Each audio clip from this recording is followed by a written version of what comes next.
상쾌한 아침 원주에서 출발합니다.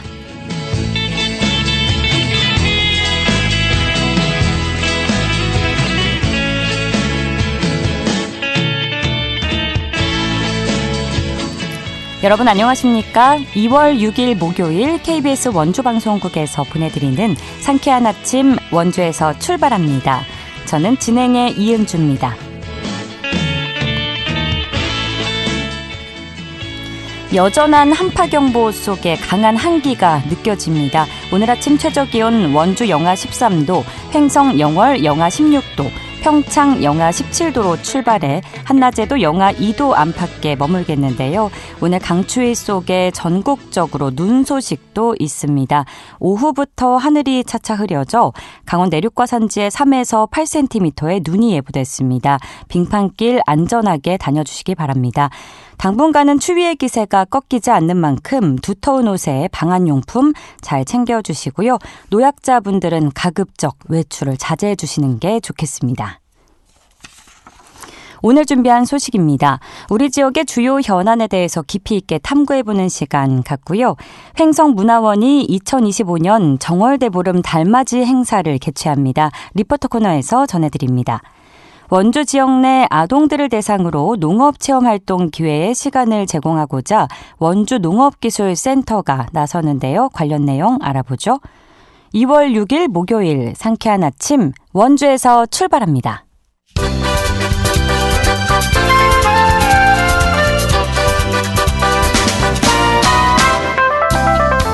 오늘의 뉴스입니다.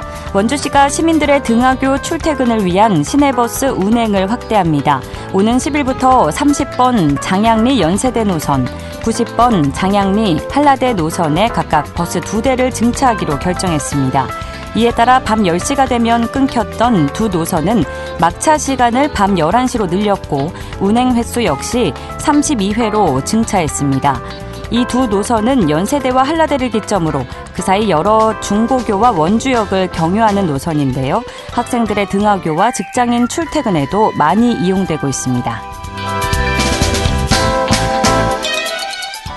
지역 겨울철 대표 체험시설인 안흥찐빵 모락모락 마을이 새롭게 단장됐습니다. 안흥찐빵 모락모락 마을은 시설 개보수와 점검을 마치고 어제부터 체험 프로그램 등 모든 운영을 재개했는데요. 위탁 운영을 하고 있는 횡성문화관광재단은 2월 한 달 동안 모든 방문객을 대상으로 찐빵 만들기 체험 20% 할인 이벤트도 진행합니다. 찐빵 만들기 체험은 네이버에서 예약하면 참가할 수 있습니다.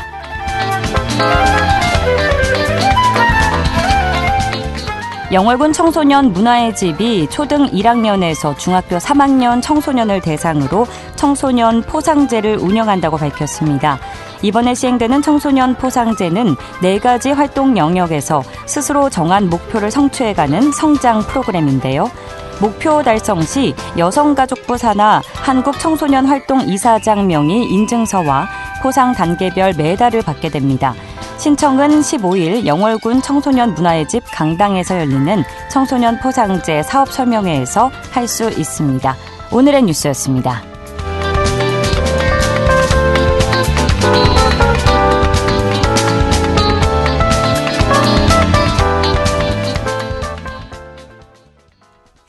상쾌한 아침 원주에서 출발합니다. 함께하고 계십니다. 상지대학교 최혁진 연구교수와 함께 우리 지역의 주요 현안에 대해서 깊이 있게 탐구해보는 시간입니다. 오늘도 스튜디오에 나와주셨는데요. 교수님 안녕하세요. 네, 안녕하세요. 네, 원주시가 지난달 2023년 기준 사업체 조사 결과를 발표했는데요. 이 결과에서 제조업 감소가 뚜렷해서 만성적 경기 침체가 우려되고 있다고요? 네, 지표가 좋지 않습니다. 네. 제조업 사업체 수와 종사자는 큰 폭으로 줄어들었고요. 반면에 도소매업과 운수창고업은 증가한 것으로 나타났습니다. 전체 사업체 수는 전년 22년 대비 증가한 것으로 나왔는데요. 네. 내용으로 보면 배달 음식 시장이 커지다 보니까 라이더가 많아졌고요. 그로 인해서 운수업이 증가가 된 것이 원인이 된 것이니까 질적으로는 좋지 않다라고 볼 수 있습니다. 예.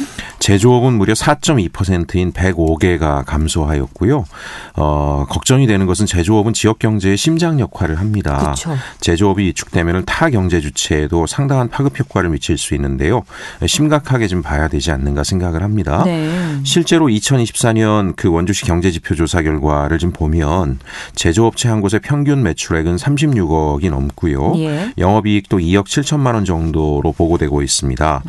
이는 이제 비제조업체에 비해서 매출도 2배이고 영업이익은 3배에 달하는 것이니까 네. 그만큼 경제적 효과가 굉장히 크겠다라고 하는 것을 저희가 알 수 있습니다.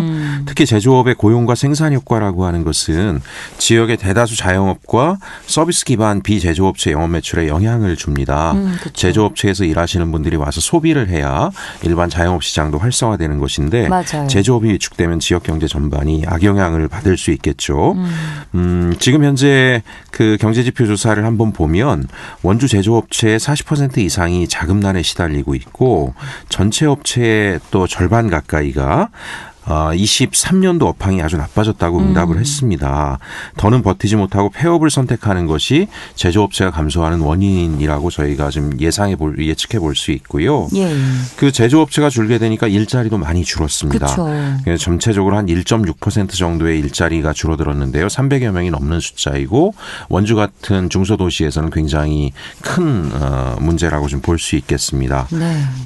그러니까 수치로 정리를 해주시니까 그 심각성이 더 와닿는데요. 더 큰 문제는 이런 상황이 좀 개선될 조짐을 보이지 않는다는 부분인 것 같은데 그 배경은 뭘까요? 일단 23년, 24년 또 25년에 걸쳐서 경제 지표가 좋아질 만한 요인들이 별로 없습니다. 네. 최근에 탄핵 국면으로 인해서 더욱 악화되고 있고요. 이로 인해서 이제 외부적 요인에 의해서 뭐 외부에서 투자가 늘어난다라든가 또는 뭐 매출 소비가 늘어난다라든가 이런 걸로 인해서 활성화되는 것을 기대하기도 좀 어렵고요.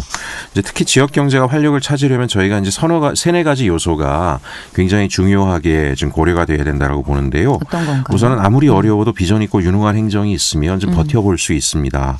두 번째는 혁신적이고 도전적인 기업가와 기업 활동이 왕성할 때 우리가 좀 전망을 좋게 볼 수 있고요. 네. 또 하나는 또 이런 제조업체들을 성장시키는데 금융투자 기반이 굉장히 중요한데 중요하죠. 그런 인프라가 충족돼 있느냐라고 하는 걸 볼 수 있고요. 그다음에 지역사회 주민들, 시민사회가 적극적으로 기업 살리기에 함께하고 동참하는 그런 협력적 관계 그런 것이 있느냐도 중요하게 우리가 고려될 수 있는데요. 네. 우선 그 전반적인 경제가 안 좋은 상황에서는 첫 번째 요인이라고 할 수 있는 비전 있고 유능한 행정, 즉 지자체나 정부가 역할을 하면서 기업체들을 견인해 줘야 되는데 현재 원주시의 경제정책과 구체적인 실행이 무엇인지 보이지 않는다라는 게 우리가 좀 좋은 전망들을 갖기 있는데 의구심을 갖게 되는 원인이기도 합니다. 그 기억하시겠지만 23년 5월에 원주시가 경제도시 비전 선포를 했어요. 네네. 당시 내용을 좀 보면 소상공인 연간 매출액을 7조 원을 달성하겠다. 공공부문 일자리를 5만 6천 개를 창출하겠다. 또 우량기업 5천억 규모 투자 유치, 수출 20억 불 달성하겠다라고 했는데 사실 이 제표들은 어디로 가버렸는지 지금은 좀 확인이 안 되고 있는 상황이고요.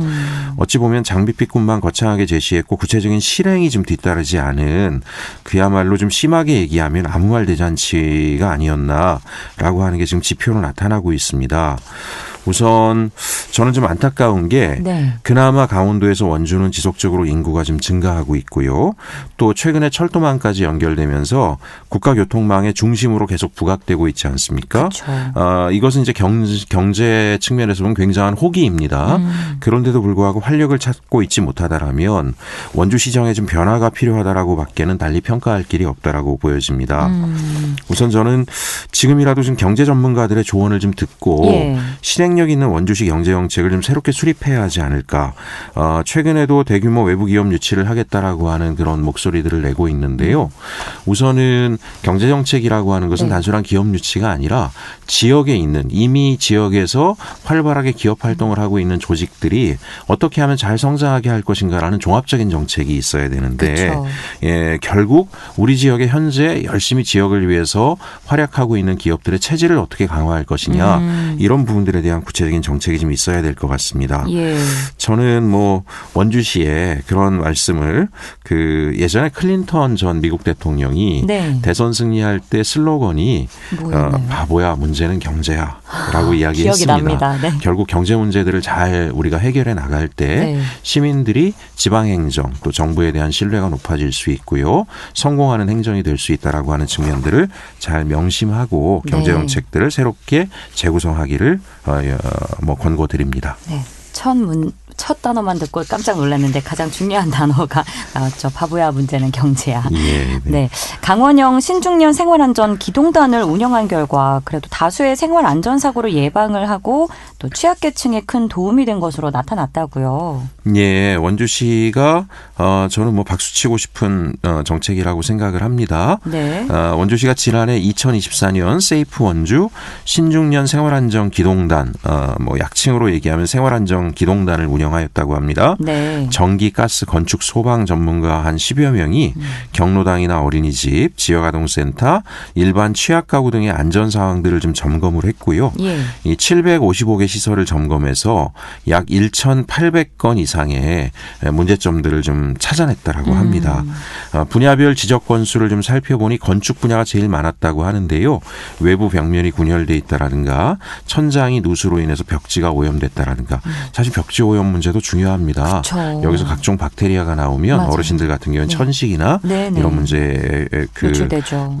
노출될 수 있으니까요. 예. 또 계단 난간 훼손 등이 대표적이라고 하고요. 여러 가지 지방 방수 불량과 담장 외벽 균형들 건물의 안전, 네. 붕괴 위험으로 이어질 수도 있겠죠. 이런 문제점도 다수 발견했다고 합니다. 네. 가스 분야에서도 630건에 달하는 위험 요인을 좀 발견을 했는데요. 특히 독거노인 가구에서 많은 위험 요인들이 발견됐다고 합니다. 전기 분야에서도 400건 이상의 위험 요인을 확인했다고 하고요. 대부분의 안전사고는 사실 사전 대비가 가능한 인재라고 할 수 있는 만큼 예방이 무엇보다 중요할 것 같은데요. 이 신중년 생활안전 기동단 어떤 분들로 구성되어 있는지 끝으로 간략하게 설명 부탁드립니다. 예, 고용노동부 신중년 경력 일자리 공모 사업에서 선정돼서 추진한 사업이라고 하고요. 네. 최근에 이제 베이비 부머 네. 전문직 은퇴자들이 굉장히 많아졌는데 맞아요. 이분들이 아직도 건강하시고 또 사회 참여에 대한 욕구가 높으신 분들이잖아요. 이런 각 분야의 베테랑들을 모아서 사업단을 만들고 이분들이 원주 곳곳의 안전 사항을 꼼꼼하게 체크하여 결과적으로는 시민 만족도가 아주 높게 나타났다라고 합니다. 저는 전문직 베이비부머 세대가 이제 본격 은퇴하고 있는데요. 네. 이분들의 전문성이 지역사회 안전에 기여할 수 있는 기회로 만드는 것은 어찌 보면 이분들을 우리가 선배 시민이라고 할 수 있지 않겠습니까? 예, 예. 이분들의 사회적 참여도 촉진할 수 있고요. 또 자존감도 높일 수 있고 일자리를 창출할 수도 있기 때문에 대단히 중요하다라고 생각을 하고 있습니다. 예. 원주시가 내년에는 사업 기간을 6개월에서 8개월로 늘리겠다고 하고요. 인력도 보강할 계획이라고 하는데 저는 환영합니다. 이러한 사업이 추진되는 과정에서 많은 안전 문제들이 발견이 될 텐데요. 이런 걸 빅데이터로 만들어 가다 보면 원주의 안전 문제가 어디에서 발생하고 있는지 그 문제를 해결하기 위한 정책을 어떻게 수립해야 하는지 행정의 입장에서도 큰 도움이 될 것이라고 생각하고요. 네. 구체적으로 실행해 나가면 시민 안전, 아까 아나운서님 말씀하신 것처럼 위험 문제, 이런 안전 문제는 사전 예방이 가능하다라고 하는데 예. 시민의 안전을 건강을 지킬 수 있지 않을까 생각을 하고 있습니다. 네, 안전 문제 절대적으로 중요한 부분인데 오늘 잘 짚어주셨습니다. 오늘 말씀은 여기까지 듣겠습니다. 교수님 감사합니다. 네, 감사합니다. 지금까지 상지대학교 최혁진 연구교수와 함께했습니다.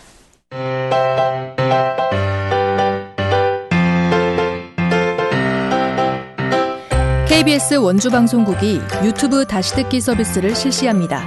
매일 아침 강원 영서남부권의 뉴스와 정보를 전해드리는 상쾌한 아침 원주에서 출발합니다는 KBS 원주라디오 유튜브 채널을 통해 다시 들을 수 있습니다.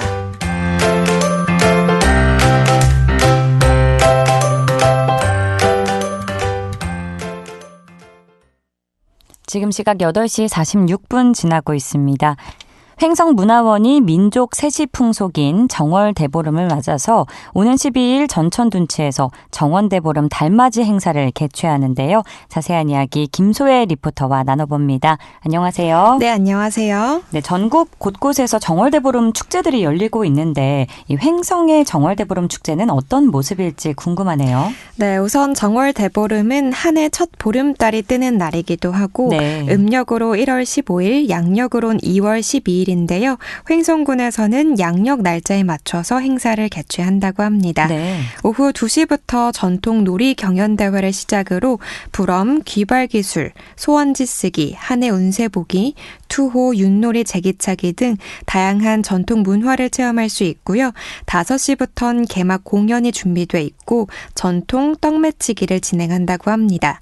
또 6시엔 횡성 군민의 안녕과 풍년을 기원하며 행사 참여객들과 함께하는 지신밟기, 달집 태우기와 강강술래도 즐길 수 있습니다. 네. 올해 처음 진행하는 프로그램도 있다고 하는데요. 함께라는 봉사 가이드반을 운영해서 취약계층인 복지관, 다문화가정, 유치원, 교회 주일학교, 아동지원센터 등 현장에 참여한 단체들을 적극 도와서 축제 체험을 함께할 예정이라고 합니다. 축제와 관련된 이야기 횡성문화원 우광수 원장에게 들어봤습니다. 우선 민속놀이 경연대회를 관내 9개 실버대학이 참여하여 화학과 소통의 장으로 실시가 됩니다. 이거는 올해로 3번째로 운영하는 행사로 아마 전국에서 이러한 행사는 아마 저희뿐이 없지 않나 이런 생각을 하고 있습니다. 두 번째로 가족이 함께하는 이벤트 행사로 떡매치기, 또 가오리옷 날리기, 사전 신청 접수를 통해서 운영을 하고 기타 윷놀이, 제기차기, 투어 등은 현장 체험 활동으로 국민 모두가 자유롭게 참여하는 프로그램으로 운영하며 부럼, 귀발기술 체험과 그 외에 순두부, 오뎅, 부치기 등 푸짐한 간식과 독지가의 기증으로 떡 나눔 행사도 실시하게 됩니다. 가족이 함께할 수 있는 이벤트 행사도 진행 중이라고요? 네, 떡매치기와 연날리기 체험 참가자를 모집하고 있는데요. 네. 내일까지 문화원 홈페이지나 전화로 신청 가능합니다. 참가 가족에게는 기념품을 증정한다고 하는데요. 부모와 자녀, 손주와 손녀와 함께하면서 가정의 화목과 소중함을 일깨우는 따뜻한 시간 만들어 보시는 것도 좋을 것 같습니다. 네. 또 부럼 귀발기술 체험과 순두부, 오뎅, 부치기 등 푸짐한 간식도 준비돼 있고요. 떡 나눔 행사도 진행한다고 합니다. 저는 민속놀이 경연대회가 가장 기대되는데요. 관내 9개 실버대학이 참여하고 올해로 3번째를 맞이했다고 합니다. 제기차기, 윷놀이, 한궁, 투호, 연날리기 등 5개의 종목에 참여해서 승부를 가리게 되는데요. 우리나라 전통 민속놀이를 구경하는 재미도 있을 것 같습니다. 또 행사장 특설 무대에서는 난타와 한국무용, 실버 에어로빅, 하모니카 국악 등 풍성한 무대 공연도 준비되어 있다고 하니까요. 많이 참여하셔서 즐거운 시간 보내보시길 바랍니다. 마지막으로 횡성문화원 우광수 원장의 말씀 들어보겠습니다. 정월대보름 맞이 행사는 국민의 안녕과 풍년을 기원하는 모두의 행사입니다. 특히 잊혀져가는 우리 고유의 세시풍속을 함께하여 체험함으로써 작게는 나와 우리 가정, 좀 더 크게는 국민 모두의 행복을 기원하는 자리이기에 국민 모두의 관심과 적극적인 참여를 부탁드리며 우리 문화원은 대보름맞이 행사를 시작으로 4일 만세운동, 산사음악회, 어르신 노래자랑, 전통올레 등 국민 모두가 함께 참여하는 행사와 애국의 고장 횡성의 자긍심을 일깨우는 다양한 프로그램을 진행합니다. 국민 여러분의 관심과 사랑을 당부드립니다. 네, 오는 12일에 개최되는 횡성 정월대보름 행사 많은 분들이 참여하셔서 한 해의 풍년과 안녕을 기원하고 또 전통 문화를 체험해보면서 뜻깊은 시간 보내보시면 좋겠네요. 오늘 소식도 고맙습니다. 김소혜 리포터였습니다. 네, 감사합니다.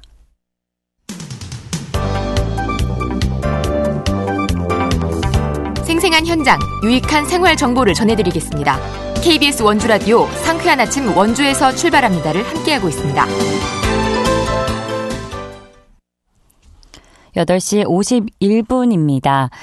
요즘 우리 아이들이 흙을 밟고 채소나 농작물을 직접 길러보는 기회가 얼마나 될까요? 학원에서 국영수 과목에 집중하고 스마트 기기에 시간을 할애하느라 농촌에 대한 관심이 점점 더 멀어지고 있는 것이 현실인데요. 원주시 농업기술센터에서는 관내 아동에게 농업체험활동 기회의 시간을 마련했다고 합니다.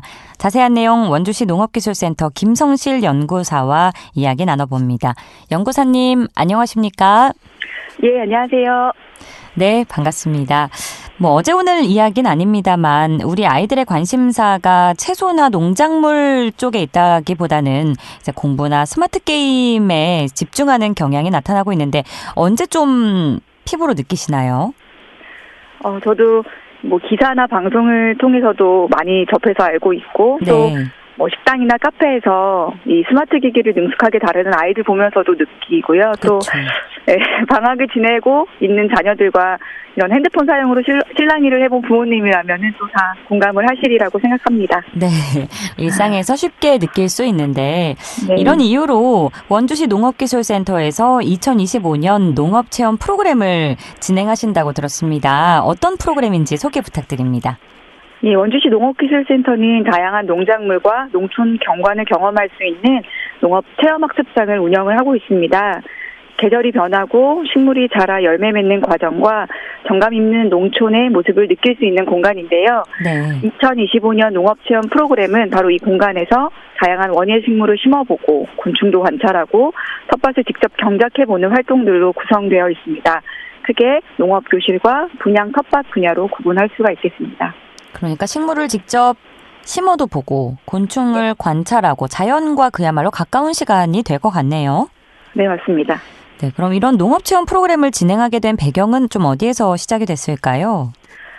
서두에서 말씀 나눴듯이 현대사회는 자연을 가까이 경험하기 어려운 게 사실인 것 같습니다. 네. 이에 따라서 원주 시민, 그중에 특별히 아동을 대상으로 농업 체험의 기회를 제공해서 자연 친화적인 경험을 할 수 있도록 돕고 있고요. 또 농업에 대한 흥미, 나아가 농업의 중요성과 필요성을 인식할 수 있는 농업 체험 프로그램을 추진하게 되었습니다. 네, 취지가 참 좋은데요. 이번 농업체험 프로그램에 관심이 있는 아동들에게 좀 참여 방법에 대해서도 설명해 주시죠. 다음 주 월요일 2월 10일부터 원주시 통합 예약 플랫폼을 통해 인터넷으로 신청할 수가 있습니다. 예, 원주시 아동 한 20명 정도 내외로 구성된 단체를 대상으로 하고 있고요. 모집 인원은 농업교실은 한 15개 단체, 분양 텃밭은 8개 단체가 되겠습니다. 좀 더 자세한 내용은 시청이나 농업기술센터의 누리집 공지사항을 참고하시면 참여 방법이나 절차를 더 자세하게 확인하실 수가 있습니다. 그렇군요. 인터넷으로 간편하게 신청을 할 수 있는 것 같네요. 네. 아무래도 아이들의 관심도를 끌어올리는 것이 이 프로그램의 관건일 것 같은데 해당 프로그램 구체적으로 좀 언제부터 어떤 방식으로 운영되는지 정리해 주신다면요. 농업체험 프로그램은 봄 기운이 완연한 4월부터 운영이 됩니다. 네. 농업교실을 신청한 아동단체는 원예식물, 텃밭식물, 곤충, 그다음에 수학체험, 연관 4가지 활동을 함께하게 되고요. 또 15평 남짓의 텃밭을 분양받은 단체는 4월부터 11월까지 직접 씨앗을 뿌리고 물을 주고 잡초를 뽑고 이런 수확까지도 하게 됩니다. 연중 원하는 시간에 자유롭게 직접 농사를 짓고 이용하는 방식입니다. 그렇군요.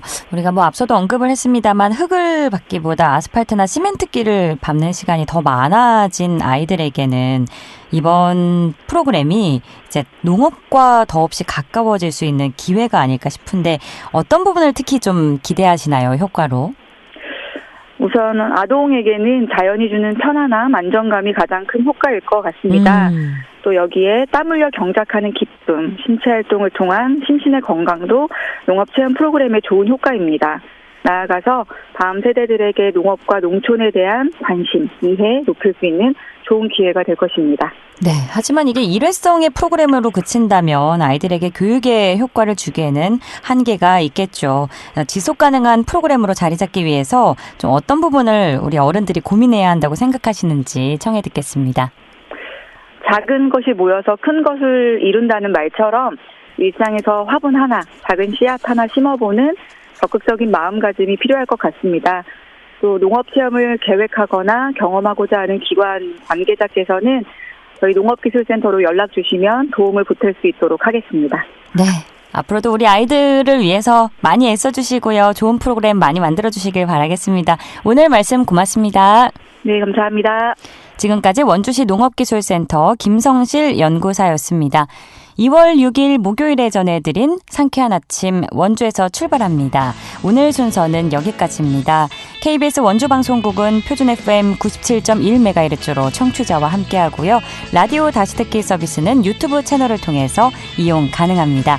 저는 내일 아침 8시 30분에 다시 찾아뵙죠. 지금까지 기술조언제 구성 정유리, 진행의 이은주였습니다. 여러분 안전한 하루 보내세요.